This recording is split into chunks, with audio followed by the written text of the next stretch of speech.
हूं तमन्ना। तलाक तलाक तलाक कहकर अपनी पत्नी को छोड़ देना असंवैधानिक है। ट्रिपल तलाक पर इलाहाबाद हाईकोर्ट की इस टिप्पणी के बाद फिर से पूरे मुद्दे पर बहस छिड़ गई है। इस वक्त सुप्रीम कोर्ट में ट्रिपल तलाक के कानूनी पहलुओं पर सुनवाई चल रही है, लेकिन इलाहाबाद हाईकोर्ट की बातों से अपनी हक की लड़ाई लड़ रही मुस्लिम महिलाओं का हौसला जरूर बढ़ा है। हाईकोर्ट ने अपनी बातों में इस मुद्दे से जुड़े सबसे बड़े सवालों को भी उठाया है, वो ये कि क्या ट्रिपल तलाक की प्रथा वाकई कुरान शरीफ में लिखी गई है? अगर ये दुनिया के 20 इस्लामिक देशों से हट गई है तो भारत में क्यों नहीं? और खुद को मुस्लिम समाज के नुमाइंदे बताने वाले कुछ लोग अब भी क्यों महिलाओं के हक को दबाना चाहते हैं? इस ज्वलंत मुद्दे पर आज हम आवाज अड्डा पर चर्चा करेंगे। आज की चर्चा में हमारे साथ जुड़े हैं भारतीय मुस्लिम महिला आंदोलन की convener Safia Akhtar, all India Muslim Personal Law board के मेंबर आरिफ मसूद हमारे साथ हैं, मुस्लिम पॉलिटिकल काउंसिल ऑफ इंडिया के फाउंडर प्रेसिडेंट डॉक्टर तस्लीम रहमानी, बीजेपी के प्रवक्ता प्रेम शुक्ला, वकील और लेखक तहसीन पूनावाला भी हमारे साथ जुड़ी है और वरिष्ठ पत्रकार अभय दुबे। बहुत बहुत स्वागत है आप सबका आवाज अड्डा में। साफिया जी, सबसे पहले आप बताएं कि इलाहाबाद हाई कोर्ट के जो ऑब्जर्वेशंस हैं, उन्होंने कोई फैसला नहीं सुनाया, उन्होंने टिप्पणी की है, लेकिन इससे कितनी हौसला अफजाई हुई है आपकी?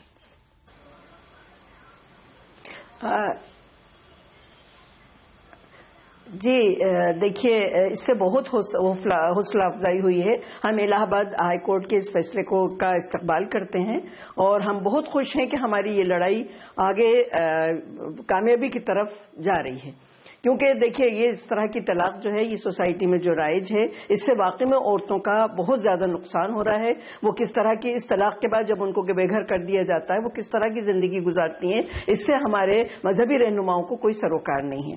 वो इसी बात के ऊपर अड़े हुए हैं कि कुरान में इस तरह की तलाक दी गई है, जबकि तलाक का तरीका जो कुरान में बताया गया है वो तरीका हमारी सोसाइटी में बिल्कुल भी राइज नहीं है। इस तरह की तलाक को जो 3 बार कह के तलाक तलाक तलाक कह दिया जाता है उसको बढ़ावा दिया गया है। 99% तलाक इस तरह से होती हैं और वो तरीका नहीं अपनाया जाता जो कुरान में दिया गया है। इसलिए हमें लगता है कि जब हाईकोर्ट ने ये फैसला दिया है, ये हमारे लिए बहुत अच्छा एक कामयाबी की तरफ जाने वाला ये फैसला नहीं है साफिया जी, ये फैसला नहीं है, ये उनका जी हाँ, ये फैसला नहीं है। हमें मालूम है कि ये फैसला नहीं है जी। और उनका कहना बिल्कुल सही है कि ये असंवैधानिक है, क्योंकि हम जिस मुल्क में रह रहे हैं वहाँ का संविधान हमें मानना ही पड़ेगा, क्योंकि वो उसमें वो बराबरी की बात करता है। और जहाँ तक हम मजहब की बात करें तो हमारा कुरान भी एक जी आरिफ मसूद जी, हमारा कुरान जो है वो भी कॉन्स्टिट्यूशन है जी। वो ये पूरे मुद्दे, हेलो जी आरिफ मसूद जी, जो पूरा मुद्दा है उसकी जड़ में ये बड़ा सवाल है,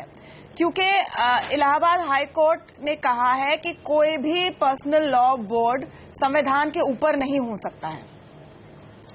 ये एक मैसेज दो बातें बड़ी साफ। क्या ये मैसेज आप लोग समझ पा रहे हैं अभी?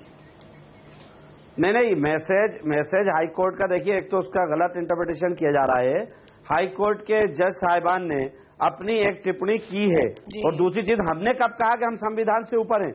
हम तो खुद ही चाह रहा है, मुस्लिम पर्सनल लॉ बोर्ड तो खुद यही लड़ाई लड़ रहा है कि संविधान जो कहता है हमारा हक जो इस मुल्क में हमको मिला हुआ है उसको आप ना छेड़ें। यही तो हमारी लड़ाई है, यही अदालत में हमारी लड़ाई है। हमारी बहन कह रही है, जो तकलीफ जो इजहार कर रही है वो तकलीफ इनकी जाती हो सकती है, वो कुछ इनका अपना मसला हो सकता है, इनसे जुड़ी कुछ मस्तूरात का हो सकता है।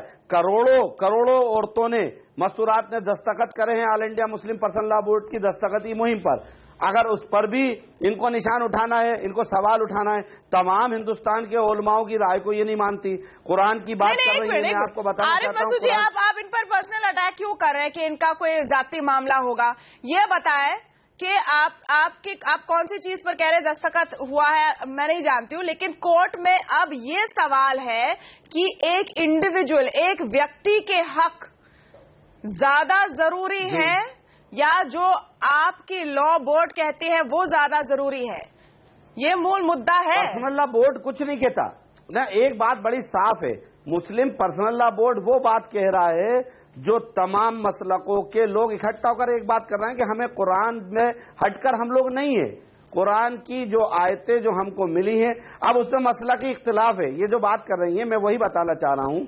पहली चीज तो सीधी बात कि हम संविधान को हम लोगों ने कभी डिनाई नहीं करा। जो एफिडेविट दाखिल किया है मुस्लिम पर्सनल लॉ बोर्ड ने, उसमें कुरान का कोई कोटेशन नहीं है। आरिफ मसूद साहब, आपने वो एफिडेविट नहीं पढ़ा है लगता है, आपने वो एफिडेविट नहीं पढ़ा है जो मुस्लिम पर्सनल लॉ बोर्ड ने अदालत में सुप्रीम कोर्ट में दाखिल किया है। उसमें कुरान का कोई रेफरेंस नहीं है। अभी इलाहाबाद हाई कोर्ट की बात कर रहा हूँ। पढ़ा है वो एफिडेविट जो पर्सनल लॉ बोर्ड की तारीफ से सुप्रीम कोर्ट में क्या है? नहीं, और आरिफ नहीं, आपने कहा कि आप कुरान के मैं अभी इलाहाबाद कोर्ट की बात कर रहा हूँ। अभी इलाहाबाद कोर्ट की बात कर रहा हूँ। सुप्रीम कोर्ट के अंदर तो बहस ही शुरू नहीं हुई। सुप्रीम कोर्ट में तो अभी बहस ही शुरू नहीं हुई है। नहीं, इस पर आते हैं क्योंकि बात कर रहे हैं ना, बोर्ड ने एफिडेविट दे दिया है, उसमें आपने कुरान का कोई जिक्र नहीं किया है। अभी इलाहाबाद हाई कोर्ट के संबंध में जो टिप्पणी हुई है उस पर बात कर रहे हैं। सुप्रीम कोर्ट आरिफ मसूद जी एक मिनट, इसको कॉन्टेक्स्ट में रखते हैं, इसको कॉन्टेक्स्ट में रखते हैं। साहब ठीक है कि कुरान के मुताबिक तलाक का राइज नहीं है मुल्क में। सवाल ये है, कहना चाहता बिल्कुल इलाहाबाद हाई कोर्ट का सुनीता कौर जी का ऑब्जर्वेशन इस हद तक ठीक है कि कुरान के मुताबिक तलाक इस मुल्क में राइज नहीं है जी। ये बात सुनीता कौर जी ने जो फरमाई है, फाजिल जज ने, ये बात इस हद तक ठीक है। लेकिन आगे के जो 2 पॉइंट उन्होंने कहे हैं वो डिबेटेबल हैं। एक पॉइंट ये कि ये अनकॉन्स्टिट्यूशनल है। ये अनकॉन्स्टिट्यूशनल का ऑब्जर्वेशन खुद से इलीगल महसूस होता है, इसलिए कि कोई भी personal law as per parliamentary act हमने अप्रूव किया है, तो हमने शरिया एप्लीकेशन एक्ट 1937 को अडॉप्ट किया है पार्लियामेंट ऑफ इंडिया में, और उसके मुताबिक पर्सनल लॉ गवर्न होता है। इसलिए उसको अनकॉन्स्टिट्यूशनल कहना वो मुनासिब नहीं है। उन्होंने कहा है डॉक्टर रहमानी, उन्होंने कहा है, एक मिनट डॉक्टर रहमानी, उन्होंने कहा है कि कोई भी पर्सनल लॉ बोर्ड संविधान के ऊपर नहीं है, और उन्होंने कहा है कि ट्रिपल तलाक अपने आप में अनकॉन्स्टिट्यूशनल है। अब ये डिबेटेबल हो सकता है, तहसीन पूनावाला को भी जोड़ते हैं कोई ऑर्गेनाइजेशन मुल्क की कोई ऑर्गेनाइजेशन कॉन्स्टिट्यूशन के ऊपर नहीं हो सकती, इंक्लूडिंग मुस्लिम पर्सनल लॉ बोर्ड। ओके, तो ये फेयर ऑब्जर्वेशन है, ये फेयर ऑब्जर्वेशन है। दूसरा सवाल है कि क्या ट्रिपल तलाक अनकॉन्स्टिट्यूशनल है? उसमें मूल पॉइंट ये आता है, तलाक को अनकॉन्स्टिट्यूशनल कहने का ऑब्जर्वेशन देना ठीक नहीं है। नहीं, क्यों ऐसा? तलाक को अनकॉन्स्टिट्यूशनल कह देने का ऑब्जर्वेशन ठीक नहीं है। तीसरी चीज है इंडिविजुअल लिबर्टी। मैं एज एन इंडियन सिटीजन अगर ये कहूं कि मैं हूं तो इंडियन, लेकिन मैं इंडियन लॉ को नहीं मानूंगा, मेरे ऊपर अमेरिकन लॉ लागू होना चाहिए, तो ये बड़ी अजीबोगरीब बात है। क्या इसको कोई कोर्ट एडमिट करेगा? अगर मैं मुसलमान हूं और ये डिक्लेयर कर रहा हूं कि मैं मुसलमान हूं, तो बाय डिफॉल्ट कोई भी पर्सनल लॉ मेरे ऊपर, जो मुस्लिम पर्सनल लॉ है, वो मेरे ऊपर एप्लीकेबल होगा until and unless I declare that I don't want to be governed by that particular law. लेकिन पूरे मुस्लिम लॉ पर इसमें 2 चीजें मिक्सअप हो रही हैं। इसमें 2 एक मिनट डॉक्टर रहमानी एक मिनट और पार्टिसिपेंट्स को आने दीजिए इसमें। इसको मैं एक दलील दे रहा हूं तो डॉक्टर रहमानी उस दलील के तह तक जाते हैं। रहमानी साहब मैं बोलना चाहता हूं इस पर। आरिफ मसूद जी एक मिनट रुक जाइए। डॉक्टर रहमानी कह रहे हैं कि अगर वो भारत में मुसलमान है तो वो मुस्लिम पर्सनल लॉ से ही गवर्न होंगे, ये इनकी दलील है। अब सवाल है कि ट्रिपल तलाक असंवैधानिक है या नहीं। अब उस वक्त तक जब तक कि वो डिक्लेयर ना करे कि मैं इससे गवर्न नहीं होना चाहता, जब तक वो खुद डिक्लेयर ना कर दे कि मैं गवर्न नहीं होना चाहता। तो तहसीन पूनावाला, अब सवाल ये है कि क्या बात तो वही आ रही है, बात को आप घुमा रहे हैं, आप बात को घुमा रहे हैं। आरिफ मसूद जी प्लीज मुझे पॉइंट रखने दीजिए, तो बात करना चाह रहे हैं। प्लीज एक मिनट मुझे पॉइंट रखने दीजिए। अब सवाल ये है कि संविधान में मुस्लिम लॉ को फॉलो करने की जो आजादी है उसमें ट्रिपल तलाक स्पेसिफिकली आता है या नहीं तहसीन पूनावाला, या फिर इसे इंटरप्रेट किया गया है? बिल्कुल आता है, ये बिल्कुल आता है। मुस्लिम पर्सनल लॉ का अहम हिस्सा है ये। मैडम प्लीज अगर जी बोलिए। थैंक यू मैडम मैं कुछ दलीलें रखना चाहता हूं। ये बात हो कि मेरी दलीलों से कुछ लोग वाकिफ ना रखे, लेकिन वो मेरी बात को पहले सुन ले। मैं अपनी बात ही रखना चाहता हूं 2 मिनट में। सबसे पहली बात जो आपका सवाल था, क्या ट्रिपल तलाक कॉन्स्टिट्यूशनल है या अनकॉन्स्टिट्यूशनल है, तो इस पर मैं ये कहूंगा ये बिल्कुल कॉन्स्टिट्यूशनल है आज की तारीख में। जब तक ये स्ट्राइक डाउन ना हो सुप्रीम कोर्ट में, इस वक्त ये कॉन्स्टिट्यूशनल है। दूसरी बात, ये आपका सवाल का सिंपल जवाब। दूसरी बात, इस डिबेट को थोड़ा कॉम्प्लेक्स डिबेट है। ट्रिपल तलाक महज एक डिवोर्स का एक तरीका है, एक फॉर्मेट है। उस फॉर्मेट पे जिस तरीके से उस फॉर्मेट को मैनिपुलेट किया गया है, कुछ लोग कहते हैं ये शरिया कुरान के हिसाब से नहीं है, उस पर डिबेट हो सकता है। जैसे लेडी कह रही थी पहले, ट्रिपल तलाक इंस्टेंटली हो, जो व्हाट्सएप पर होता है, ट्विटर पर होता है, फेसबुक पर होता है, ये किसी भी मुल्क में इस तरह लीगल नहीं है, तो उस पर हम डिबेट कर सकते हैं। लेकिन under the Muslim Personal law triple तलाक बिल्कुल कॉन्स्टिट्यूशनल है, ये एक प्रक्रिया है। दूसरी बात, अगर आप ट्रिपल तलाक की हिस्ट्री में जाए तो ये एक बहुत ही प्रोग्रेसिव मेजर था। ये उस वक्त ये मेजर लाया गया जब लेडीज को राइट नहीं मिलता था डिवोर्स का, जब लेडीज सती करती थी या जब हस्बैंड ना हो, उनके पास और कोई चारा नहीं था, उस वक्त ये लाया गया। ये एक प्रोग्रेसिव मेथड था। ओवर द इयर्स हाँ, ये मैनिपुलेट हुआ है, ये लेडीज के अगेंस्ट गया है। और इंस्टेंट ट्रिपल तलाक में भी कुछ एडवांटेज है। कई बार लेडीज को इंस्टेंटली डिवोर्स चाहिए, वो चाहते कि वो अपने शौहर को इंस्टेंटली छोड़ दे, तो इसमें ये बड़ा कॉम्प्लेक्स सब्जेक्ट है। ये महज एक इंटरप्रिटेशन राइट और रॉन्ग नहीं है, चैलेंज करना चाहती हूँ। अब मैं इंपॉर्टेंट चीज कहना चाहता हूँ। आप मेरी बात सुनिए तहसीन, आपने कहा कि ये लेडीज के पक्ष में है, आगे बढ़ गए हैं, वहां तक जाने की जरूरत नहीं है। अच्छा नहीं, एक मिनट, ये इम्पोर्टेंट पॉइंट है डॉक्टर मैं ये नहीं कह रहा हूँ, तमन्ना जी, मैं ये नहीं कह रहा हूँ। नहीं, मैंने कुछ कहा ही नहीं। एक मिनट, आप कह रहे हैं कि ये लेडीज के पक्ष में है, उनके लिए एक सहूलियत है, प्रोग्रेसिव है। मेरा सवाल है, और आभा सिंह मशहूर जानी मानी वकील भी हमारे साथ जुड़ी हुई हैं, एक ऐसा रूल जिसे लेडीज खुद नहीं अपना सकती, उन्हें हक नहीं है ट्रिपल तलाक देने का, सिर्फ पुरुषों को है, वो उनके हक में कैसे हो सकता है? ये भी गलत है, ये भी गलत है। कुरान के मुताबिक ट्रिपल तलाक यूनिलैटरल नहीं है, बिल्कुल तमन्ना जी, नहीं है, कहीं नहीं लिखा है कुरान में। क्या एक महिला पुरुष को ट्रिपल तलाक बोल के तलाक दे सकती है? तमन्ना जी, आप क्या बात क्या एक महिला पुरुष को ट्रिपल तलाक महिलाओं को नहीं दिया गया है? नहीं, एक मिनट, इसको क्लियर कर देते हैं। तफवीज का प्रोविजन मौजूद है कुरान जब महिलाएं पुरुषों को ट्रिपल तलाक नहीं दे सकती, बोलकर अपने पति को घर से बाहर कर सकती है, क्या वो कर सकती हैं? साफिया जी कर सकती यही है मसला क्या? है, यही मसला। असल बात तो यही है कि बात को घुमाई जा रही है। तफवीज का एक प्रोविजन मौजूद है जिसमें औरतें निकाह के वक्त ही वो हक अपने लिए हासिल ये कर लेती हैं। हमारा निकाह की बात हम नहीं करें। आभा सिंह से जवाब। जी देखिए, जब आर्टिकल 14 इक्वालिटी बिफोर लॉ देता है तो स्त्री पुरुष को बराबर का हक है, और अगर हिंदू मैरिड वुमेन को अधिकार मिले हुए हैं तो उस मुस्लिम मैरिड वुमेन को क्यों ना दिए जाए। इसीलिए जो है ये बात चली है। और ये रही बात अनकॉन्स्टिट्यूशनल की, जुडिशरी रियलाइज कर रही है, देश रियलाइज कर रहा है।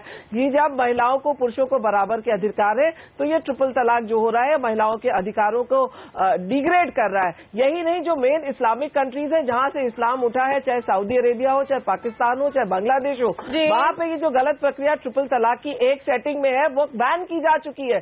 जब इस्लामिक कंट्रीज में नहीं है तो ये कैसे हिंदुस्तान जो कि एक सेक्युलर कंट्री है वहां पे ऐसी प्रक्रिया क्यों चल रही है? लीगल आर्गुमेंट दीजिए। और मैं खुश हूं। आभा जी लीगल आर्गुमेंट दीजिए कि क्यों ये अनकॉन्स्टिट्यूशनल है, क्यों अनकॉन्स्टिट्यूशनल है, इसका आर्गुमेंट कॉन्स्टिट्यूशनल है। ये क्यों है? जो है सभी मजहबों को मानने वाला मुल्क है, स्त्री पुरुषों को बराबर का हक देता है, स्त्रियों को अधिकार नहीं देता कि वो ट्रिपल तलाक दे सके। साथ ही साथ जो है, देखिए सबसे बड़ी बात, जब स्त्री पुरुष को बराबर का अधिकार है तो क्या महिलाएं ट्रिपल तलाक दे सकती है? नहीं दे सकती है। मैं कुछ तो एक तरह से ये हो गया। ओके, साफिया जी इस पर क्लैरिफाई करना चाहती है। मुस्लिम महिलाओं को क्यों नहीं दिया जा रहा है? ये देखिए, अभी जो दो बातें हुई हैं, एक तो ये कहा गया कि असंवैधानिक है या नहीं।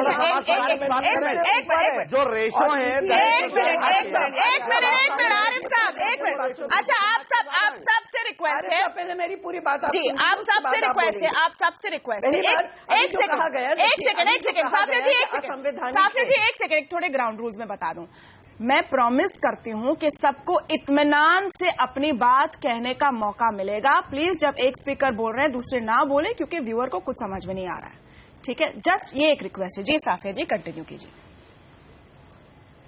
जी देखिए, पहली बात तो ये जो हुई कि असंवैधानिक है या नहीं है, तो पहली बात तो ये है कि असंवैधानिक है, पूरी तरह से असंवैधानिक है, जबकि संविधान हमको बराबरी का हक दे रहा है। और अगर हम मजहब की उसमें देखें तो हमारा कुरान भी हमारा कॉन्स्टिट्यूशन है और वो कॉन्स्टिट्यूशन भी हमको बराबरी का हक दे रहा है। उसमें भी ये इस तरह की तलाक जो है वो कहीं नहीं लिखी हुई है। अगर हम कुरान की रोशनी में देखते हैं तो सूरह बकर की आयत नंबर 229, सूरह तलाक की आयत नंबर 1, 2 और 4 ये हमको बताती है कि तलाक का क्या तरीका होना चाहिए। लेकिन हमारी सोसाइटी में जो तलाक का तरीका राइज है वो बिल्कुल गलत है, उसका कुरान में कहीं भी जिक्र नहीं है। तो वो अनकुरानिक भी है और असंवैधानिक भी है, दोनों तरह से है। इसके अलावा अभी हमारे एक भाई ने तलाक तफवीज की बात कही। औरत को यह हक दिया गया कि वो खुला ले सकती है, तो उसको लेकिन खुला लेने का हक उसको दिया गया, लेकिन उसके ऊपर भी ये पाबंदी लगा दी गई कि जब दारुल कज़ा में किसी काजी या मुफ्ती के पास औरत जाती है कि मुझे खुला लेनी है अपने शौहर से, तो उसके ऊपर ये पाबंदी लगा दी जाती है कि अगर आपका शौहर इजाजत देगा तो ही आप डॉक्टर रहमानी उनको बोलने दीजिए, डॉक्टर रहमानी उनको बोलने दीजिए।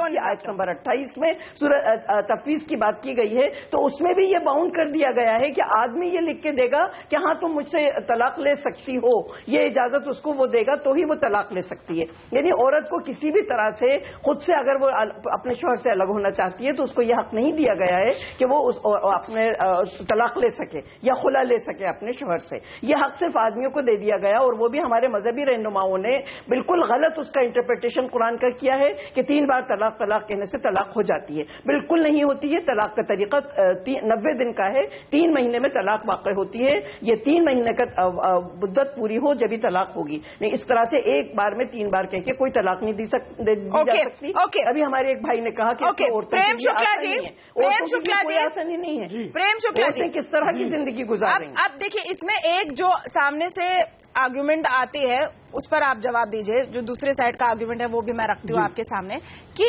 एक समुदाय के अंदर अगर इस तरह की बहस छिड़ी है, समुदाय की कुछ महिलाएं कह रहे कि ये हमारे हक के खिलाफ है, तो वो बहस या उस पर फैसला क्या समुदाय के अंदर से नहीं आना चाहिए?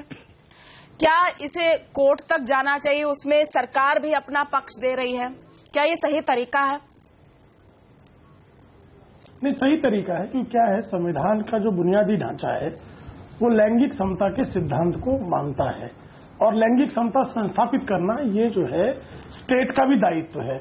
और स्टेट का दायित्व होने के नाते जब जो है एक समाज की महिलाओं को उनके ही समाज में न्याय सुनिश्चित नहीं हो रहा है, उल्टा जब सर्वोच्च न्यायालय ने शाहबानों के मामले में जब न्याय सुनिश्चित किया था तब समाज के दबाव में जो है सीआरपीसी में अमेंडमेंट हो गया। तो ऐसी स्थिति में जो है सर्वोच्च न्यायालय का और स्टेट दोनों की जिम्मेदारी बनती है कि इस मामले में दूसरा एक मुद्दा कहा जा रहा है कॉन्स्टिट्यूशनल है कि नहीं है। क्योंकि बुनियादी ढांचे के खिलाफ अगर कोई भी बात होती है तो उसको अनकॉन्स्टिट्यूशनल कहा, जैसे एनजेएसी, इस पर भाई एनजेएसी पर जो है वो संसद के दोनों सदनों ने उस बिल को पास किया, राष्ट्रपति ने उस पर हस्ताक्षर कर दिया, लेकिन सुप्रीम कोर्ट को लगा कि ये जो संविधान का बुनियादी ढांचा है उसके विरुद्ध है, तो उन्होंने उसको अनकॉन्स्टिट्यूशनल कह दिया। तो कोई भी यदि कानून है, एग्जिस्टिंग भी एक्ट अगर है, अगर वो संविधान का जो बुनियादी ढांचा है ये बुनियादी ढांचे के खिलाफ है, तो कोई भी अदालत उसे अनकॉन्स्टिट्यूशनल कहने का ऑब्जर्वेशन पास कर सकती है। इसलिए डिबेटेबल है, डिबेटेबल होने के बावजूद इसका जो पक्ष है उसको समझने की आवश्यकता है। ओके, अभय दुबे जी, ये पूरा मुद्दा इस वक्त हम इस पर बहस कर रहे हैं। जी तहसील, मैं आती हूँ आपके पास, 1 मिनट। अभय दुबे जी, हम इस पूरे मुद्दे पर बहस कर रहे हैं एक बहुत ही इंटेलेक्चुअल लेवल पर कि इसके प्रो क्या है, कॉन्स क्या है, लेकिन कितने जल्दी आपके मुताबिक ये राजनीतिक मुद्दा बनने जा रहा है? ये तो पहले से ही राजनीतिक मुद्दा है, और राजनीति की वजह से ही इस मुद्दे को इस तरीके से समाज में उठाया जा रहा है और विभिन्न मंचों पर उठाया जा रहा है। और कोई भी मुद्दा, चाहे वो कानूनी हो, आर्थिक हो या सामाजिक हो, वो दरअसल भारत में नहीं दुनिया में सभी जगह राजनीतिक रूप ही ग्रहण कर लेता है, और उसके कानून की जो व्याख्याएं होती हैं उसके ऊपर भी उनका असर होता है। अब प्रेम शुक्ला जी ने एक बहुत ही अच्छी बात उठाई, इससे मैं बहुत खुश हूं। उनका कहना है कि संविधान लैंगिक समानता के सिद्धांत को स्थापित करता है और उस लिहाज से ट्रिपल तलाक का विरोध किया जाना चाहिए और ट्रिपल तलाक को असंवैधानिक ठहरा दिया जाना चाहिए। मैं उनकी इस बात से पूरी तरह सहमत हूं। मैं भी ट्रिपल तलाक के खिलाफ हूं। मेरा मानना है कि न केवल वो संविधान सम्मत नहीं है, बल्कि वो एक मानवता विरोधी चीज भी है। अब मैं दूसरी बात कहूंगा, अगर लैंगिक समानता ही असली कसौटी है तो उसके ऊपर तो जो हिंदू विवाह कानून है वो भी खरा नहीं उतरता। संपत्ति के अधिकारों को लेकर हिंदू विवाह कानून में लैंगिक विभेद है, लैंगिक ऊंच नीच है, तो क्या वकीलों को, अदालतों को संविधान की दृष्टि से लैंगिक समानता के आधार पर देश में जितने भी विवाह कानून हैं, चाहे वो हिंदू विवाह कानून हो, चाहे वो मुस्लिम पर्सनल लॉ हो, उन सभी की पुनर्समीक्षा नहीं करनी चाहिए? नहीं तो अगर यूनिफॉर्म अगर लैंगिक समता आप जा रहे हैं यूनिफॉर्म सिविल कोड के सवाल की तरफ, इस तरह के संशोधन जो है स्वागत योग्य होंगे। हाँ, आप देखिए, अगर आप यूनिफॉर्म सिविल कोड की बात कहती हैं, यूनिफॉर्म सिविल कोड एक बिल्कुल दूसरा मसला है। हमारे देश में यूनिफॉर्म सिविल कोड इस वक्त है नहीं, उसके बनाने की मांग हो रही है, लेकिन अलग अलग विवाह कानून है, अलग अलग पर्सनल लॉ हैं। अगर मुस्लिम पर्सनल लॉ की जो आलोचना हो रही है, उस आलोचना से मैं सहमत होते हुए कह रहा हूं कि अगर मुस्लिम पर्सनल लॉ को लैंगिक समानता की कसौटी पर कसा जाना चाहिए, तो क्या अन्य धर्मों के जो पर्सनल लॉ हैं उनको लैंगिक समानता की कसौटी पर नहीं कसा जाना चाहिए? जो लोग मुस्लिम पर्सनल लॉ को लेकर लैंगिक समानता के प्रति बहुत उत्साह में हैं, उनको चाहिए कि वो हिंदू विवाह कानून का भी सवाल उठाएं। हाँ, तो प्रेम शुक्ला कह रहे हैं स्वागत योग्य मानते हैं। मुझे स्वागत है। देखिए, सारी स्त्रियों को जो है समान अधिकार देने के संबंध में विवाह एवं संपत्ति संबंधित जो भी कानून है उनमें संशोधन करने का स्वागत होना चाहिए। ओके, डॉक्टर रहमानी इस बात को आगे बढ़ाना चाहते हैं। जी डॉक्टर रहमानी।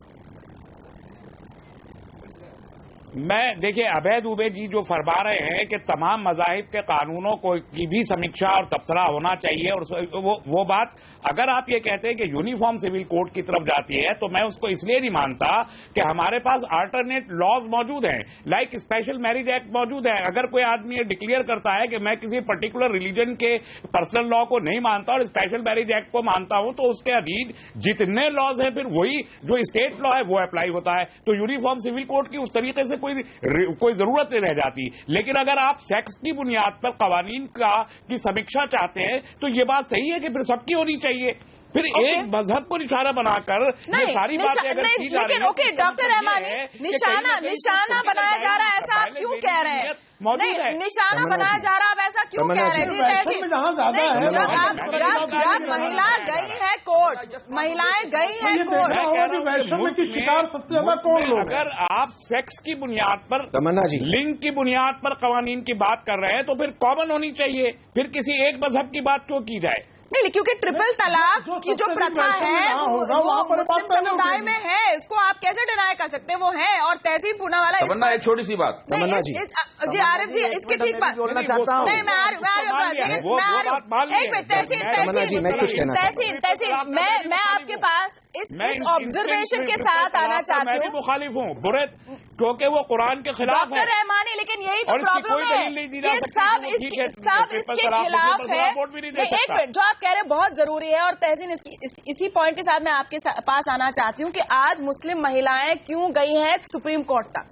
क्योंकि उनकी बात समुदाय के भीतर शायद नहीं सुनी जा रही है, बेईमानी की गई है, और मुस्लिम खातीन के साथ बेईमानी की गई है, और उनको इंसाफ नहीं दिया गया। ये बात सही है। डॉक्टर रहमानी, एक मिनट, जो आप जैसे हिंदुस्तानी समाज में इंसाफ नहीं मिला। एक minute sir please, just one point. जो आप जैसे, तहसीन जैसे, कई तमाम जैसे बुद्धिजीवी हैं मुस्लिम समाज के अंदर, वो इन असमानताओं को लेकर इतने बरसों से चुप क्यों हैं? जो इंटेलेक्चुअल्स है कम्युनिटी के अंदर, वो क्यों नहीं अपनी आवाज उठाते हैं? नहीं, हम लोग चुप नहीं है। वो क्यों नहीं कहते कि ये गलत है? और इसलिए महिलाओं को आज सुप्रीम कोर्ट में जाना पड़ रहा है, और आप कहते कि निशाना बनाया जा रहा है। मैं जवाब दे सकता हूँ? उसने हमारी आवाजों को कमजोर किया है। तहसीन, तमन्ना जी, क्या मैं बोल सकता हूँ? जी थैंक यू। तमन्ना जी, मैंने पहले ही कहा ये बहुत कॉम्प्लेक्स बात है, मैं इसका जवाब देना चाहता हूँ, कुछ हिस्सों में दूंगा। पहली बात जो बीजेपी के प्रवक्ता ने कही, सारी महिलाओं को अधिकार मिलना चाहिए, मैं इससे पूरी तरह से सहमत हूं। इससे अच्छी बात वो नहीं कर सकते। और मैं थोड़ा सा डिबेट से टर्न ले रहा हूं। आप बीजेपी के प्रवक्ता को आज बता दें, आपके चैनल पे कमिटमेंट दे कि बीजेपी का नेशनल प्रेसिडेंट एक महिला को करे और जशोदा बहन को वो अपना हक दिलाए। ये बात वो ना करे हमारे साथ, ये बात को हम मैं आता हूँ आपके मूल पॉइंट पे। एक मिनट, यहाँ पर एक बात साफ कर दें। ओके, यहाँ पर एक बात, मैडम मुझे आपके पॉइंट का जवाब देना है। नहीं, डोंट डाइवर्ट तहसीन। और यहाँ पर हम आते हैं जो पॉइंट उठाया आर्टिकल, मैडम अब हम आते हैं जो पॉइंट आपने उठाया नहीं। और तहसीन एक बात, अब हम आते हैं जो पॉइंट, उसके पहले तहसीन एक बात मैं अपने व्यूअर्स को बताना चाहती हूँ। वन पॉइंट मैं डिस्क्लेमर देना चाहती हूँ। नहीं, आई कम टू यू। आपको एक बात कहना चाहता हूँ। जी, बस उसके पहले मैं आपसे एक डिस्क्लेमर देना चाहता हूँ। मैंने जो बात फिर से दोहराऊंगा, यशोदा बहन को अपना अधिकार मिलना चाहिए। मैं फिर से दोहराऊंगा, यशोदा बहन को अधिकार मिलना चाहिए। तहसीन पूनावाला, एक मिनट, थोड़ा सा ऑडियो कंट्रोल करेंगे। ओके, थोड़ा सा ऑडियो कंट्रोल करेंगे। तहसीन एक बात साफ करें, तहसीन आपके कंटिन्यू करने के पहले एक बात मैं साफ करना चाहती हूँ। तहसीन पूनावाला कांग्रेस समर्थक है, लेकिन यहाँ पर इस वक्त कांग्रेस की प्रवक्ता के रूप में नहीं है। तहसीन, आपको एक वकील के रूप में यहाँ बुलाया गया है, आपको एक वकील के रूप में बुलाया गया है। आप प्लीज अपने जो आर्ग्यूमेंट है उसे लीगल रखें, डाइवर्ट ना करें मुद्दे को। नहीं, तहसीन आपका जुमला इस डिबेट को डिग्रेड भी कर रहा है और डिरेल भी कर रहा है। ऐसा लग रहा है कि आप इस मौजू पे डिबेट नहीं करना चाहते। Do that Tehseen. ओके, अगर आपके पास कोई लीगल पॉइंट है ठीक है, पॉलिटिकल वायलेंस उसका लिया जा रहा है और आप उसमें अगर इस तरह मेरी बात करेंगे तो आप इस मुल्क के इसकी मॉरलिटी के साथ अच्छा नहीं कर रहे हैं। अरे अगर रहमानी साहब एक मिनट बात सुन लीजिए, प्लीज बात सुन लीजिए। आर्टिकल 14 की जो बात कर रहे थे शुक्ला जी, नहीं मैं अपनी पॉइंट पे अभी भी अड़ा हूं उस पॉइंट पर। अब मैं आता हूं आर्टिकल 14 की बात जो शुक्ला जी कर रहे थे। आर्टिकल 14 के साथ ही आर्टिकल 25 राइट टू रिलीजन, हर इंसान को ये देश अधिकार देता है right to practice religion. Please मुझे बोलने दीजिए, राइट टू प्रैक्टिस रिलीजन, पहली बात। दूसरी बात जो उन्होंने पर्सनल लॉ की बात की, कहा कि सुप्रीम कोर्ट ने स्ट्राइक डाउन किया, उसके बाद जब पार्लियामेंट ने पर्सनल लॉ पास किए उसको सुप्रीम कोर्ट ने अपेंड किया है। प्लीज रहमानी साहब प्लीज आप बीच में बोलना बंद कीजिए, उनको बोलने दीजिए। जब आर्टिकल 20, मैडम प्लीज मैं बात कर सकता हूं, थैंक यू। जो पर्सनल लॉ पास हुए हैं मुद्दे पर बात करें, मुद्दे पर ही वो बात करेंगे। प्रेम शुक्ला जी मुद्दे पर ही बात करेंगे, छोड़ दीजिए। अब हम आते हैं ट्रिपल तलाक की बात पर। मोदी जी की पर्सनल लाइफ पर अब हम आते हैं ट्रिपल तलाक की बात पर जो है, अब हम आते हैं ट्रिपल तलाक की बात करूं।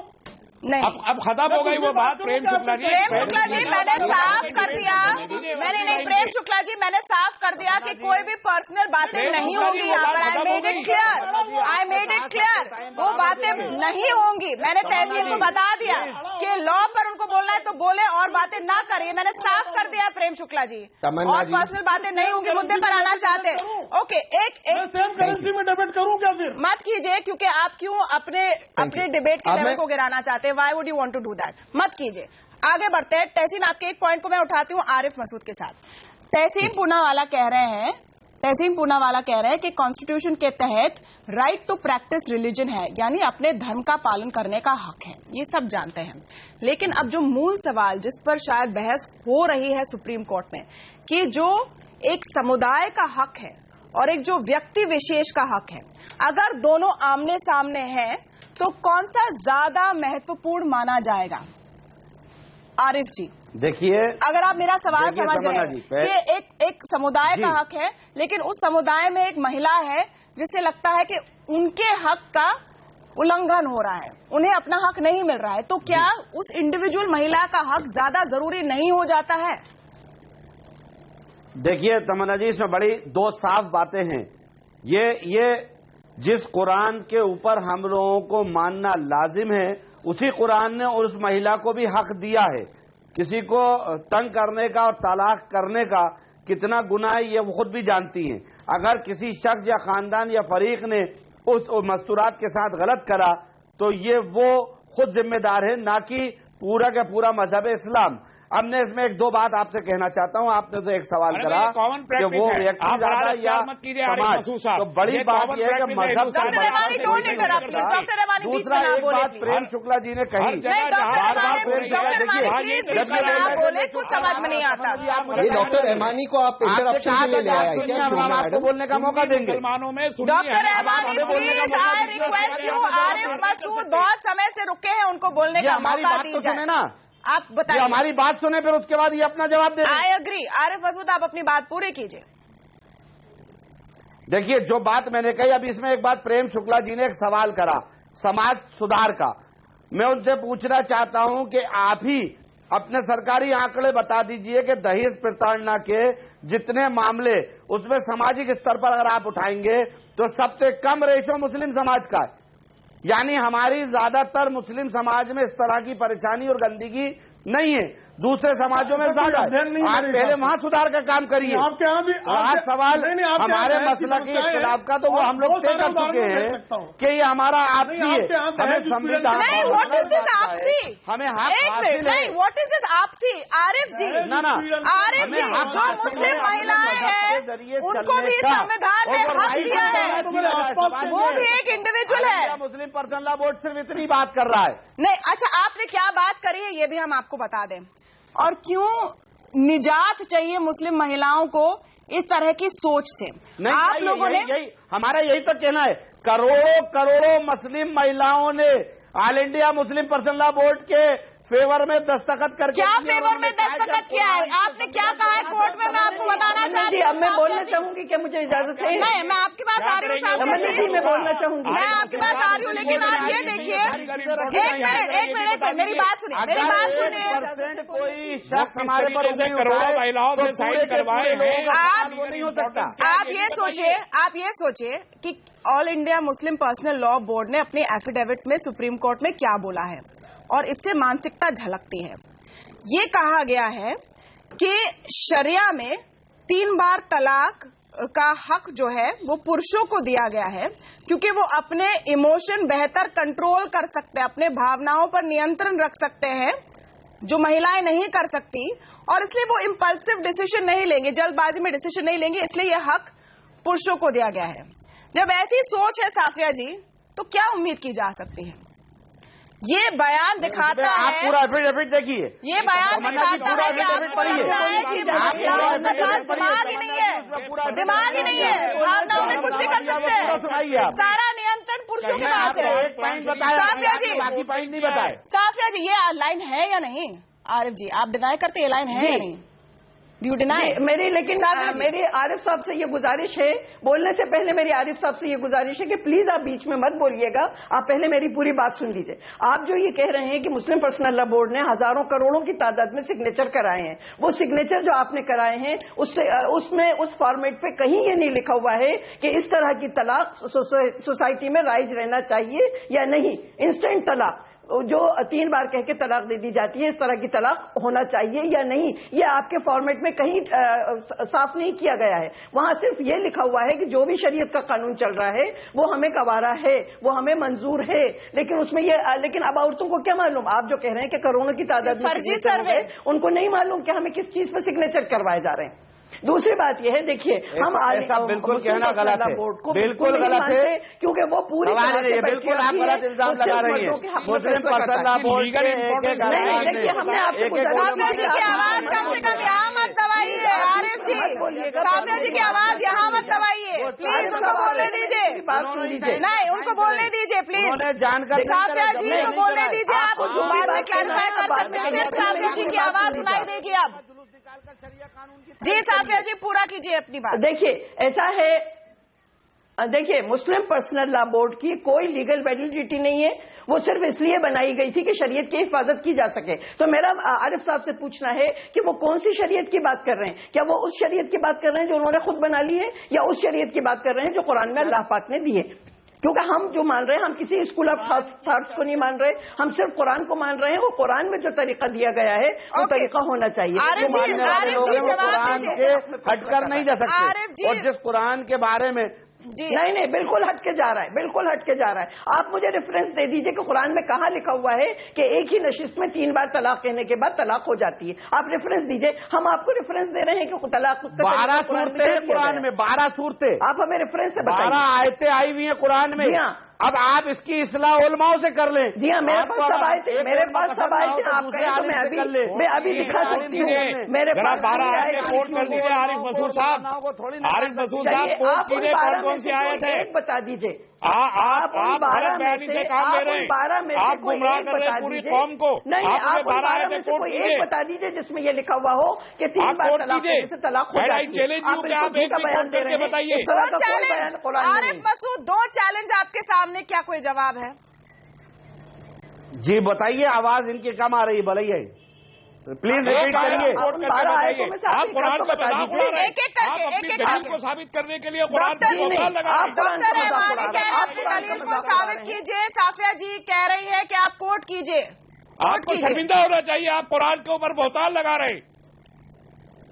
सुनाई दे रहा है? आप कर रहे हैं, आपको कुछ इल्म नहीं है। जी रहमानी साहब, आपने बात करी, मैं आपसे साफ कह रहा हूँ कि अगर उनको राय पसंद नहीं है तो दूसरे उलमाओं से बात कर ले। आप मुझे एक आयत कोट कीजिए। आप अपने आपने 12 आयतें हैं, 12 आयत नहीं है, और आप एक आयत नहीं बता सकते। 12 आयतें हैं, 12 आयतें हम आपको गिना देते हैं, हम आपको गिना देते हैं। सूरह बकर की आयत नंबर 229, 28वें पारे में 12 आयतें हैं। और मैं चाहूंगा मुताला करने के लिए किसी अच्छे कारी, हाफिज और आलिम से इस्लाह कर ले। आप नहीं, आप क्यों मान रहे कि साफिया अख्तर के पास ये नॉलेज नहीं है? मुताला है। आप सूरह तलाक की आयत नंबर 1, 2, 4 और 6। मेरा मुताला तो ठीक है, आप इनमें से कोई एक आयत का तर्जुमा बता दीजिए। अच्छा, जवाब मांग रही है साफिया जी। अब तक आरिफ मसूद सीधा जवाब नहीं दे पाए, लेकिन ये अब मैटर ऑफ लॉ बन गया है। आभा जी, एक आयत आप नहीं दे सकते। नहीं दिया है, अब तक तो नहीं दिया है। 28वें नहीं, इन्होंने सवाल करा है कि कुरान में कहाँ है, तो मैं कुरान की बात बता रहा हूँ जो मेरे इल्म में, और अगर मेरे इल्म में गलत है तो ये मुताला करना, मैं यही तो बोल रहा हूँ। उस आदमी को जिसने 3 तलाक दी, आप कह रहे हैं 12 आयतें मौजूद है। 12 आयतें मौजूद है। आभा जी, अगर आप सवाल ये है कि क्या नहीं, इसका आप लीगल आर्गुमेंट दीजिए। एक मिनट, आभा सिंह से मेरा सवाल है, प्लीज। अब आभा सिंह से मेरा सवाल है, आभा सिंह से मेरा ये सवाल है। इसका मतलब आप बोहतान लगा रहे हैं नबी सल्लल्लाहु अलैहि वसल्लम के ऊपर भी, हजरत उमर के ऊपर भी। एक मिनट डॉक्टर रहमानी, एक मिनट, लीगल सवाल पर आते हैं, लीगल क्वेश्चन पर आते हैं, लीगल क्वेश्चन पर आते हैं साहब। पूरी सूरत है तलाक के ऊपर, लीगल क्वेश्चन पर आते हैं। आभा सिंह, मेरा आपसे सवाल है कि क्या अगर किसी को गुमराह करा रहे हैं, लोगों को आप गुमराह कर रहे हैं, आप गलत इंटरप्रिटेशन कर रहे हैं। ये आलिमों का काम है, आलिम हाफिज। आपने गुमराह क्या है मुझे बताइए। All India Muslim Personal Law board की संवैधानिक स्टेटस क्या है आभा जी, और क्यों उनको नुमाइंदा माना जाना चाहिए मुस्लिम समुदाय का कानून के तहत? तमन्ना जी, क्या उन्होंने खुद को ये दर्जा दे दिया है?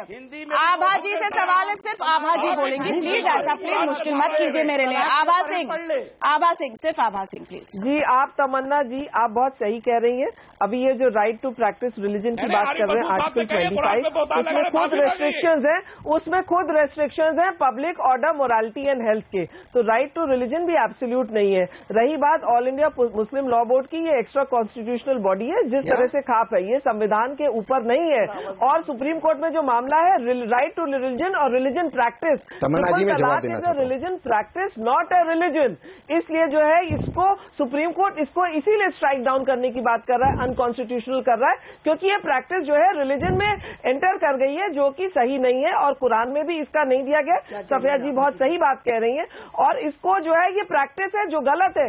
इस्लामिक कंट्रीज जहां से इस्लाम निकला है वहां भी ये बैन हो चुका है, इसलिए कोर्ट जो है इसको कहता है कि ये डिग्रेड कर रहा है वुमेन को, जो आर्टिकल 14 है उसको वायलेट कर रहा है। स्त्री पुरुषों को अगर इक्वल हक है और हर किसी को कानून के बीच में इक्वालिटी है, वो इक्वालिटी मुस्लिम महिलाओं को डिनाई की गई है, इसलिए ये एक्स्ट्रा कॉन्स्टिट्यूशनल है, और खाप की तरह ऑल इंडिया मुस्लिम लॉ बोर्ड की भी कोई लीगल वैलिडिटी नहीं है। तहसीन पूनावाला जवाब देना चाहते हैं। जी तमन्ना जी, बिल्कुल मैं लीगल जवाब देना चाहता हूं। आर्टिकल 25 ने सारे फंडामेंटल राइट्स को रीजनेबल रिस्ट्रिक्शंस में रखा गया है। ये सिर्फ आर्टिकल 25 के लिए नहीं है, सबसे पहली बात। दूसरी बात, हम जो आप कह रहे हो ट्रिपल तलाक पर्सनल लॉ बोर्ड में आती, ट्रिपल तलाक इन वन सेटिंग ये एक अलग मुद्दा है। ट्रिपल तलाक इन वन सेटिंग पे डिबेट हो सकता है, वो मुस्लिम कंट्रीज में उसे बैन किया गया है और उससे मैं सहमत हूं, लेकिन ट्रिपल तलाक एज अ प्रोसीजर इसे पार्लियामेंट ने पास किया और कोर्ट ने एक्सेप्ट किया है पर्सनल लॉ पे।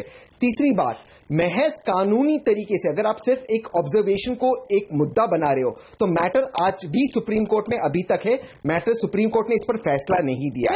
और चौथा और सबसे अहम बात यह है कि अगर सिर्फ लीगली कानून बनाने से मेरा लास्ट पॉइंट है, अगर माइंडसेट चेंज हो सकती तो एक समुदाय में आज भी चाइल्ड मैरिजेस होते जबकि वो पूरी तरह से गैर कानूनी इलीगल है। तो हमें मानसिकता को चेंज करनी चाहिए। मैं आज भी कहता हूं ट्रिपल तलाक जब आया इसकी हिस्ट्री को पढ़े, इसके इतिहास को पढ़े, ये एक बहुत प्रोग्रेसिव मूव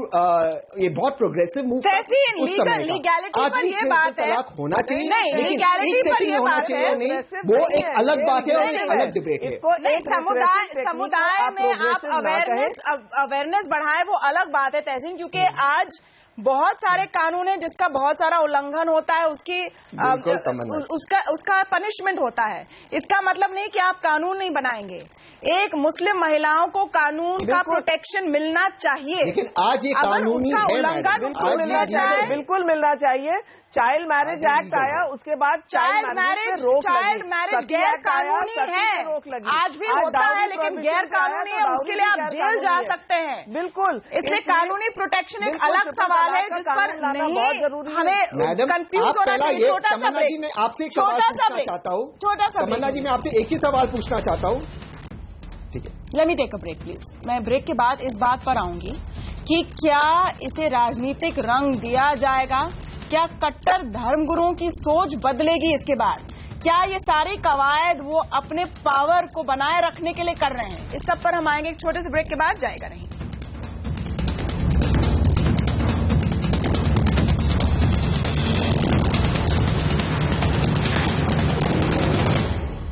क्या 3 तलाक को तलाक देने की तैयारी शुरू हो गई है? सुप्रीम कोर्ट में मामला है, हालांकि इलाहाबाद हाई कोर्ट ने अब इस पर बहुत इंपॉर्टेंट टिप्पणी की है। हम पूछ रहे हैं कि क्या ये राजनीतिक मुद्दा भी बन सकता है, क्योंकि याद कीजिए कि इलाहाबाद हाई कोर्ट में मामला ट्रिपल तलाक का नहीं था, मामला कुछ और था, लेकिन उसी संदर्भ में ट्रिपल तलाक की बात की गई है। और उत्तर प्रदेश में कुछ ही महीनों में चुनाव भी होने जा रहे हैं। अभय दुबे, क्या ये एक मुद्दा बन सकता है? क्योंकि इसका जिक्र खुद प्रधानमंत्री ने भी कुछ दिनों पहले एक रैली के दौरान किया कि कितना जरूरी है मुस्लिम महिलाओं को उस तरह का प्रोटेक्शन देना। देखिए, मुद्दा ये बन सकता है, नहीं बनाया जा रहा है मुद्दा। प्रधानमंत्री द्वारा इस सवाल को रैली के अंदर उठाना इस बात का सबूत है कि इसको मुद्दा बनाया जा रहा है। और उत्तर प्रदेश के चुनाव में राम जन्मभूमि के मुद्दे के साथ साथ में ये मुद्दा भी जोर पकड़ेगा किसी न किसी रूप में, मुझे पूरा यकीन है। दूसरी बात भी कहना चाहूंगा, मैं चाहता यूं हूं कि ये राजनीतिक मुद्दा न बने, इसलिए ना बने क्योंकि ये राजनीतिक मुद्दा बनेगा तो इस पूरी बहस में विकृतियां आएंगी और मुस्लिम समाज के अंदर जो इस सवाल को लेकर एक स्वागत योग्य बहस शुरू हुई है, उस बहस के ऊपर इसका विपरीत असर पड़ेगा। दूसरी बात मैं कहना चाहता हूं, किसी भी समाज में रेडिकल समतामूलक और प्रगतिशील सोच 2 तरीकों से आती है। एक तरीका यह है कि समाज के अंदर से मांग उठे कि भाई ये कानून बनाए जाएं। दूसरा तरीका यह भी है, अगर समाज के अंदर से मांग नहीं उठ रही है तो कानून ऊपर से बनाकर भी समाज को थमाए जा सकते हैं। हिंदू समाज के बारे में ऐसे बहुत से कानून बनाए गए हैं जो हिंदू समाज के अंदर से मांग नहीं उठी, फिर भी उन्हें कानून बनाए गए और हिंदू समाज के ऊपर लागू किए गए। इससे हिंदू समाज के आधुनिकीकरण में, उसके सेकुलराइजेशन में मदद मिली है। 3 तलाक एक ऐसा मुद्दा है जिसके ऊपर हर हालत में एक कानून बनना चाहिए। चौथी एक छोटी सी बात मैं और कह दूंगा क्योंकि बाद में समय नहीं मिलेगा। ये जो बात कही जा रही है कि अगर किसी को मुस्लिम पर्सनल लॉ पसंद नहीं है तो वो स्पेशल मैरिज एक्ट के तहत शादी कर ले, ये इसको कहते हैं अंग्रेजी में कनिंग ऑफ आर्गूमेंट। देखिए, अगर कोई व्यक्ति धर्मप्राण मुसलमान है और वो मुस्लिम पर्सनल लॉ के तहत ही एक शादी की समतामूलक विधि, समतामूलक कानून तलाश करना चाहता है, तो उसको समतामूलकता से क्यों वंचित किया जा रहा है? उससे क्यों कहा जा रहा है कि वो स्पेशल मैरिज एक्ट में चला जाए? आखिरकार मुस्लिम पर्सनल लॉ को ही अपने आप में समतामूलक क्यों नहीं होना चाहिए? यानी या तो आप अपने हक को चुने या अपने मजहब को चुने। ये क्रूअल चॉइस है, ये क्रूअल चॉइस है। नहीं, एक मिनट, मैं तमन्ना जी क्या मैं बोल सकती हूँ? जी एक मिनट, लेकिन प्रेम शुक्ला के पास मैं वो सवाल लेकर जाना चाहता हूँ। एक मिनट, तमन्ना जी, ये इशू मैंने रेज किया था, आप जो दुबे जी, तमन्ना जी एक सवाल पूछना चाहता तो आप इस डिबेट को आगे बढ़ाएं। नहीं, मैं उस पर थोड़ा सा बोलना चाहूंगा। ओके, आई नो, लेकिन मैं चाहती हूँ प्रेम शुक्ला इस बात पे रिएक्ट करे, क्योंकि हम इस वक्त इस मुद्दे के राजनीतिकरण की चर्चा करना चाहते हैं कुछ समय के लिए। प्रेम शुक्ला जी, ये बहुत बड़ा मुद्दा है, एक प्रोग्रेसिव मुद्दा है, खुद समुदाय की महिलाओं से उठा है। इसका राजनीतिकरण करना गलत होगा, डेंजरस होगा और नहीं करना चाहिए, ये आप मानते हैं? निश्चित तौर पर आदरणीय नरेंद्र मोदी जी ने जिस वक्तव्य का यहाँ पर आप उल्लेख करें उस वक्तव्य में यही कहा है कि इसे लैंगिक समता के दृष्टिकोण से देखा जाना चाहिए। इसका राजनीतिकरण दुर्भाग्यपूर्ण होगा। इसका राजनीतिक जो शरीयत एक्ट है, रफीक ज़करिया जी बहुत बड़े विद्वान हुए हैं इस्लामी विषयों के, और वो कहते हैं कि जो शरीयत एक्ट 1937 है ये मुल्ला महकाले नीति की देन है और मुस्लिम समाज को राजनीतिकरण करके एक वोट बैंक के रूप में कन्वर्ट करने के लिए ही शरीयत एक्ट जो है 1937 या उसके पहले की जो प्रक्रिया है जो आज शरीयत एक्ट लागू है वो प्रक्रिया जो है उसके राजनीतिकरण के तहत हुई। परिणाम स्वरूप जो है आप देखेंगी कि जब से ये शरीयत एक्ट है क्या मुस्लिम समाज की उन्नति हुई है या अवनति हुई है, तो आप पाएंगे कि उसकी अवनति हुई क्योंकि एक बड़ा हिस्सा जो है उसको आपने अन्यायग्रस्त रखा है। तो लैंगिक समता के दृष्टिकोण से इसे देखा जाना चाहिए, इसका राजनीतिकरण नहीं किया जाना चाहिए और इसकी राजनीतिक विकृति से मुक्त जितना रखेंगे उतना ये जो है समाज के हित में होगा। और ये दोनों साइड के लिए है, दोनों साइड के लिए कि ये राजनीतिकरण इसका ना करें। तमन्ना जी तहसीन आप सवाल पूछना चाह रहे हैं? तमन्ना जी, तमन्ना भाई इसमें कुछ मैं आपसे एक सवाल एक ही है आपके सारे तमन्ना जी, मैं आपका एक ही सवाल है कि क्या हम ट्रिपल तलाक के खिलाफ डिबेट कर रहे हैं या ट्रिपल तलाक इन वन सेटिंग के खिलाफ डिबेट कर रहे हैं, क्योंकि ये दो मुद्दे अलग अलग मुद्दे हैं। ट्रिपल तलाक एक अलग मुद्दा है, ट्रिपल तलाक इन वन सिटिंग अलग मुद्दा है और इस पे दो अलग अलग ओपिनियन है। तो उस चीज को हम देख लें। पहली बात। दूसरी बात, मेरी दूसरी सवाल है और लास्ट सवाल है, उसके बाद आप सुप्रीम कोर्ट में जो मुद्दा है उस पर एग्जैक्टली तो उसी पर अब मैं दूसरा सवाल पूछना था। अगर जैसे बीजेपी के प्रवक्ता कहते कि लिंग जेंडर इक्वालिटी और सेक्सुअल इक्वालिटी का मामला है, तो क्या वो जेंडर इक्वालिटी अन्य समुदाय की महिलाओं के लिए भी होनी चाहिए कि नहीं? इस पर डिबेट क्यों नहीं हो रहा? इस पे सेंट्रल गवर्नमेंट क्यों अपनी टिप्पणी सुप्रीम कोर्ट में नहीं रख रही? और लास्ट, क्या जो हमारे से अलग सेक्सुअलिटी के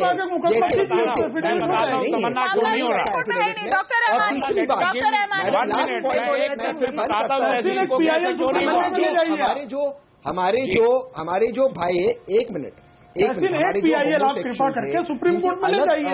जिनकी अलग सेक्सुअल चॉइस उनके अधिकारों के बारे में भी कोई बात करेगा? सबके अधिकारों की बात होनी चाहिए। केंद्र ने अब तक क्यों नहीं रखा जबकि मैटर यूनिफॉर्म सिविल कोड का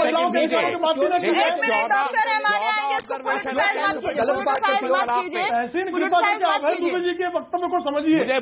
मुझे 10 सेकंड दीजिए तमन्ना, मैं दोनों को जवाब देना चाहता हूँ। डॉक्टर रहमानी बोलना चाहते हैं। डॉक्टर रहमानी, प्रेम शुक्ला 10 सेकंड दीजिए मुझे। प्रेम शुक्ला रुकिए जरा, इसको निकालने की कोशिश की गई। जी डॉक्टर रहमानी। प्रेम शुक्ला मैं क्लियर कर रहा हूं, जरा एक मिनट रुकिए।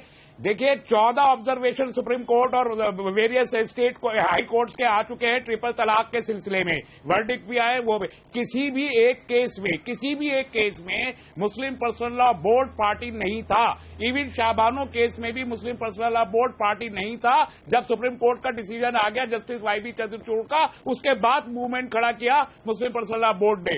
ये पहला केस है सायरा बानो का जो सुप्रीम कोर्ट में है, जिसमें मुस्लिम पर्सनल लॉ बोर्ड खुद से जाके पार्टी बनाए 110 की एप्लीकेशन डाल के, और उसके बाद इसने खुद से वो दिया है। तो ये जो पॉलिटिसाइजेशन है मुस्लिम पर्सनल लॉ बोर्ड के जो जिम्मेदारान है बाय डिफॉल्ट कांग्रेस ही है वो, और उन्होंने इसको पॉलिटिसाइज करके प्राइम मिनिस्टर को मौका दिया कि वो रैली में इक्वल जेंडर की बात करके इसको पॉलिटिसाइज करे, और अब इस मुद्दे का पॉलिटिकल यूटिलिटी हो रहा है। पहली प्रेस कॉन्फ्रेंस में जो कुछ भी मुस्लिम पर्सनल लॉ बोर्ड के जिम्मेदारान ने कहा वो इस बात को जाहिर करता था कि वो ट्रिपल तलाक के इशू को दबा के यूनिफॉर्म सिविल कोड को ऊपर करके और इस इशू को पॉलिटिकल एक्टिविटी में कन्वर्ट करना चाहते हैं। पॉलिटिकल एक्टिविटी में कन्वर्ट नहीं होना चाहिए क्योंकि ये महिलाओं का इशू है, महिलाओं का इशू है। साफिया जी आप बोलेंगे और फिर आरिफ जी मैं आपके पास आऊंगी। साफिया जी बोलेंगे, साफिया जी को बोलने का मौका दीजिए। देखिए जो महिलाओं के इशू है उनको मजहब के साथ ना देखा जाए, क्योंकि एक और बड़ा इशू है महिलाओं को लेकर जिस पर कोई भी पार्टी कोई भी ऑर्गेनाइजेशन एक साथ खड़ी नहीं होना चाहती, वो है मैरिटल रेप का। वो भी एक बड़ा इशू है, अक्रॉस रिलीजन्स है। तो महिलाओं के इशू के संदर्भ में देखा जाए साफिया जी, और जो कोशिशें हो रही इसके राजनीतिकरण की उसको रेजिस्ट किया जाए। जी हाँ, बिल्कुल। अभी जो रहमानी साहब ने बात कही, बिल्कुल सही बात की है कि मुस्लिम पर्सनल लॉ बोर्ड ने यूनिफॉर्म सिविल कोड का मुद्दा उठा के सिर्फ मुसलमानों की हमदर्दी हासिल करने के लिए उन्होंने यूनिफॉर्म सिविल कोड का मुद्दा उठाया। जाहिर बात है यूनिफॉर्म सिविल कोड कोई भी मजहब जो है वो इसके लिए तैयार नहीं होगा, पहली बात। दूसरी बात यह है कि मुस्लिम पर्सनल लॉ बोर्ड ने ये पॉलिटिक्स शुरू कर दी कि इस तरह से ये कहने के बाद कि यूनिफॉर्म सिविल कोड लागू हो जाएगा और मुसलमानों की हमदर्दी हासिल करने के लिए ये सिग्नेचर कैंपेन चलाया, जबकि ये एक अलग बात है। अभी जैसे एक भाई ने हमारे कहा कि बहुत से कानून बनते हैं और वो कानूनों को फॉलो नहीं किया जाता, तो इसका मतलब यह है कि कानून बने ही नहीं, क्योंकि देखिए मुस्लिम पर्सनल लॉ जो है वो कोडिफाइड नहीं है। जिस तरह और दूसरे मजहब कोडिफाइड है, इस तरह मुस्लिम पर्सनल लॉ नहीं है। 1937 में शरिया एप्लीकेशन एक्ट के नाम से बना था। हम लोग ये चाहते हैं कि वो कोडिफाइड हो और वो कोडिफिकेशन कुरान बेस्ड होना चाहिए, जैसा कि कुरान में लिखा हुआ है उम्र कितनी हो, महर किस तरह दिया जाए, तलाक का तरीका क्या हो, एक से ज्यादा शादी किस हालत में हो या ना हो, ये निकाह हलाला ना हो, ये तमाम चीजों का एक जो है वो कुरान के आधार पे हमारा कानून बनना चाहिए। और आप एक बात ये भी कही गई थी कि समुदाय से आवाज उठे, तो देखिए समुदाय से आवाज उठी है, अवेयरनेस लाने की कोशिश की गई है, तो अवेयरनेस लाने के बाद हमारे धर्म के ठेकेदार जो हैं, हमारे मजहबी ठेकेदार जो हैं, उनसे ये बात बर्दाश्त नहीं हुई और उन्होंने भरपूर इसकी मुखालिफत शुरू कर दी कि औरतें जागरूक कैसे हो रही हैं, औरतें अवेयर कैसे हो रही हैं, वो कैसे जान रही हैं कि आप इनकी बात को सुने, जो समुदाय के अंदर से आवाजें आ रही उनको इग्नोर मत कीजिए, क्योंकि आप कब तक इनको पीछे रखेंगे। तमन्ना जी एक मिनट, मैं दोनों की बातों का जवाब देता हूं। जी तमन्ना जी। जी जी देखिए, पहली चीज तो रहमानी साहब ने एक बात कही कि पर्सनल लॉ बोर्ड पॉलिटिक्स कर रहा है, तो मैं रहमानी साहब को बताना चाहता हूं कि मुस्लिम पर्सनल लॉ बोर्ड अगर बोर्ड के कानून रहमानी जी उनको जवाब देने दीजिए, ऐसा मत कीजिए। रहमानी जी उनको जवाब देने दीजिए, बहुत कम समय बचा है। Letter All India Muslim Personal Law Board शरीयत के लिए ये बोर्ड कायम हुआ और इसमें साफ तय हुआ कि इसमें कोई भी तहफ़्फ़ुज़ शरीयत के खिलाफ कोई काम करेगा तो उसकी आवाज all India Muslim Personal Law board उठाएगा। और जब हमको लगा तो हमने अपनी आवाज उठाई। हमारी बहन जो बात कह रही है आरिफ साहब, कौन सी शरीयत? नहीं, आपने क्यों नहीं किया? कुरान की शरीयत, कुरान की शरीयत। पर्सनल लॉ बोर्ड ने साहब का पर्सनल लॉ बोर्ड ने कुरान की जो बात आप कह रहे हैं, यही बात मैं कहना चाह रहा हूँ। Sir please I request you. दो फरीक का झगड़ा था, दो लोग लड़ने गए थे, तहफ़्फ़ुज़ शरीयत नहीं, दो लोग लड़ने गए थे। ओके, मुस्लिम पर्सनल लॉ बोर्ड ने जब शरीयत पर बात हुई है बराबर जिम्मेदारी निभाई है। रहमानी साहब, आप बेवजह में मामले को दूसरी तरफ ले जाना चाह रहे हैं। ये मुझे बताइए आरिफ जी, मुस्लिम पर्सनल लॉ बोर्ड किस हैसियत से, किस लॉ के तहत मुस्लिम समुदाय का प्रतिनिधित्व कर रहा है? एक मिनट, मुझे एक सवाल पूछ लीजिए आरिफ जी से, ऑडियो को थोड़ा कंट्रोल करना पड़ेगा। आरिफ जी, किस बेसिस पर आप अपने आप को मुस्लिम समुदाय के रिप्रेजेंटेटिव बता रहे हैं, नुमाइंदे बता रहे हैं, किस आधार पर? ये तो करोड़ों लोगों ने साइन करके बता दिया कि सब लोग मुस्लिम पर्सनल लॉ बोर्ड के साथ हैं। नहीं, लेकिन वो क्या कानूनी आधार क्या है इसका? क्या कानूनी आधार है कि आप रिप्रेजेंट करते हैं मुस्लिम कम्युनिटी को भारत में? किस आधार पर? पर्सनल लॉ भारत में रिप्रेजेंटेटिव करने का यही आधार बहुत है। I don't think so sir. Signature campaign के आधार पर, सिग्नेचर कैंपेन के आधार पर आपने अपने आप को नुमाइंदा बना दिया है। इतने बड़े समुदाय का, इतने करोड़ों लोगों का आपने अपने आप को नुमाइंदा बना दिया है। आप कह रहे हैं सिग्नेचर कैंपेन के आधार पर क्यों एक्सेप्ट किया जाए? तमन्ना जी मेहरबानी करके please, Muslim Personal Law board एक बहुत अगर नुमाइंदा बना है, बहुत अजीम एक तंजीम है और इसको बहुत बड़े उलमा नहीं होंगे बड़े उलमा।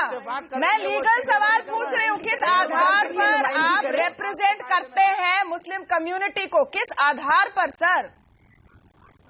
मैं आपसे वही बोल रहा हूँ कि हमारी मुस्लिम पर्सनल लॉ बोर्ड की आवाज पर करोड़ों, लाखों ने, करोड़ों लोगों ने दस्तखत कर दिए। आई डोंट नो आपके सिग्नेचर कैंपेन की क्या कानूनी अहमियत क्या है, आई एम नॉट श्योर। इस वक्त आपको ये सोचना चाहिए कि अगर आवाजें उठ रही समुदाय के तहत तो उनकी बात सुनिए, नहीं तो आपकी बात सुनना लोग बंद कर देंगे। आरिफ जी, वैसे हमने पूछा था कि क्या इस मामले का, मुद्दे का राजनीतिकरण हो जाएगा? क्या ये राजनीतिक मुद्दा बन गया है? 71% कहते हैं हाँ, हम उम्मीद करते हैं कि राजनीतिक मुद्दा ना बने, क्योंकि ये महिलाओं के हक का मुद्दा है और वहीं तक इस पर चर्चा सीमित रहे। बहुत बहुत शुक्रिया आप सबका आज हमारे साथ आवाज अड्डा में जुड़ने के लिए। नमस्कार।